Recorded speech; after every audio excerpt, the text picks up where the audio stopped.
வணக்கம். Exercise 7.2ல question number 13 பார்க்குறோம். Integral x square divide by numerator denominator ரெண்டு value இருக்குது. ஸோ இந்த மாதிரி சம்ஸை நம்ம என்ன பண்ணுவோம், ஒரு பேராமெட்ரிக் ஃபார்மில் கன்சிடர் பண்ணிக்கிட்டு அதை சிம்பிளிஃபை பண்ணி அதுக்கப்புறம் இன்டெகிரேட் பண்ணணும். டைரெக்டாக நமக்கு இன்டெகிரேஷன் பண்ண முடியாது. ஓகே, ஸோ இப்போ இதில் எந்த வேல்யூவை நம்ம டீன்னு எடுக்கலாம் அப்படின்னு பாருங்கள்.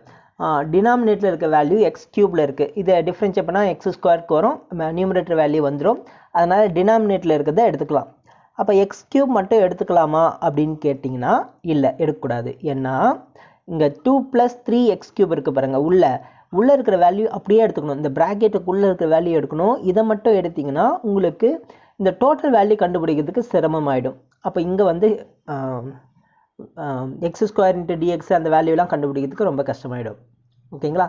ஸோ எப்போவுமே இந்த மாதிரி ஹோல் பவர் 3 ஹோல் பவர் 1/3 இந்த மாதிரிலாம் இருக்கும்போது உள்ளே இருக்கிற வேல்யூ மொத்தத்தையுமே in case root of 1 - x square இந்த மாதிரிலாம் இருக்கும்போது இதுக்கு ஃபார்முலா இருக்குது. ஆனால் சொல்கிற எக்ஸாம்பிளுக்கு இந்த மாதிரி ரூட்டுக்குள்ளே வரும்போது உள்ளே இருக்கிறது எல்லாத்தையும் டீன்னு எடுத்துக்கணும்.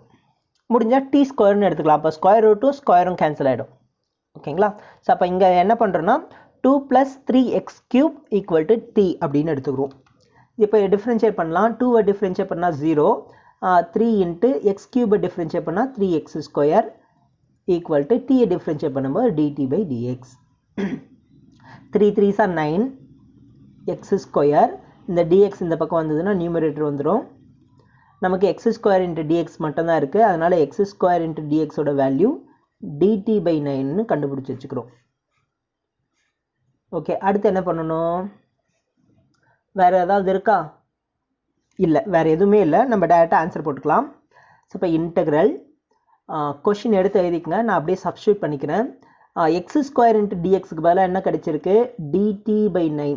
அது பின்னாடி எழுதிக்கிறேன், ஏன்னா dt கடைசியாக வரணும்.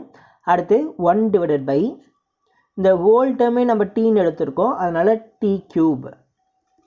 ஸோ டி கியூப் மேலே கொண்டு போயிடுறேன். இந்த 1/9 வெளியே கொண்டு வந்துடுறேன். கான்ஸ்டன்ட் 1/9 × இன்டெக்ரல் t⁻−3 × dtன்னு கிடைக்குது. ஸோ t⁻−3 இன்டெகிரேட் பண்ணோம்னா ஃபஸ்ட்டு ஃபார்முலா எழுதிக்கிறேன். integral x⁻n into dx is equal to x⁻n plus 1 divided by n plus 1 plus c. So இந்த formula apply பண்ணிக்கிறோம்.